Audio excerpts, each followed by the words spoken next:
पंहिंजी सिंधीअ में कविता पेश करे रही आहियां। कविता जो उनवान आहे औरत। इन्हीअ कविता जो हिंदी में तर्जुमो पेश ख़िदमत आहे। ही तर्जुमो कयो आहे कादंबरी जे अॻे एडिटर मानावारे सुरेश नीरव जी। त पेश आहे पहिरीं सिंधीअ में कविता। उनवान औरत। मां औरत आहियां, मां औरत आहियां, अॼु जे जदीद दौर जी औरत। मां औरत आहियां, अॼु जे जदीद दौर जी औरत। पर्दे जे ओट खां ॿाहिरि पेर पातल, मूंखे मुख़्तलिफ़ नालनि सां नवाज़ियो पियो वञे। मां औरत आहियां, औरत, अॼु जे जदीद दौर जी औरत।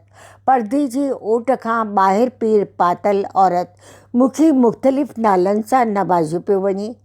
कॾहिं चंचल ऐं नटखट नार, कॾहिं चंचल ऐं नटखट नार, कॾहिं नाज़ुक ऐं शोख़ हसीना, कॾहिं मॉडर्न गर्ल त कॾहिं ख़ूबसूरती जी मुजस्सिम। मूंखे ॼाण आहे इहे हसीन ऐं दिलकश नाला, मूंखे ॼाण आहे इहे हसीन ऐं दिलकश नाला पंहिंजी आरज़ुअनि ऐं ख़्वाहिशुनि जे चंद लम्हनि जे तस्कीन लाइ औरत जे हयादारीअ खे नज़रे आतिश करण वारा इरादा आहिनि। पर मूं बि इन्हनि आरज़ुअनि ऐं अरमाननि जे ॿरंदड़ गुलनि खे औरत जे रवादारी सां बदसूरत ऐं नाकाम बणाइण जो अज़्म ऐं अहद कयो आहे। इन साॻी कविता जो हिंदीअ में तर्जुमो पेश करे रही आहियां, जेको सुरेश नीरव कयो आहे। मैं औरत हूँ, मैं औरत हूँ, हाँ एक औरत, आज के दौर की एक आधुनिक औरत।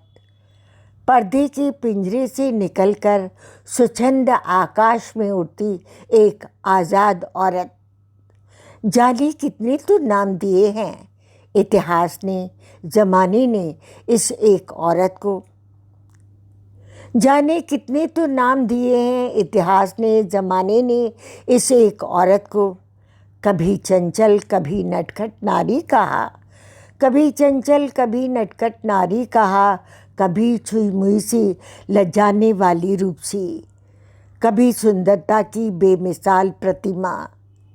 मुझे मालूम है कि ये सारे संबोधन पुरुषों ने अपनी सुविधा के लिए गढ़े हैं, क्षण भंगुर इच्छा के पूर्ति के लिए, ताकि आराम से जला सके औरत की लज्जा को, ताकि आराम से जला सके औरत की लज्जा को वर्जहीन आग में।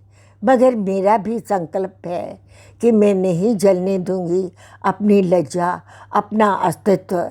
मेरे साथ है मेरा संकल्प और मेरा सतीत्व। मेहरबानी।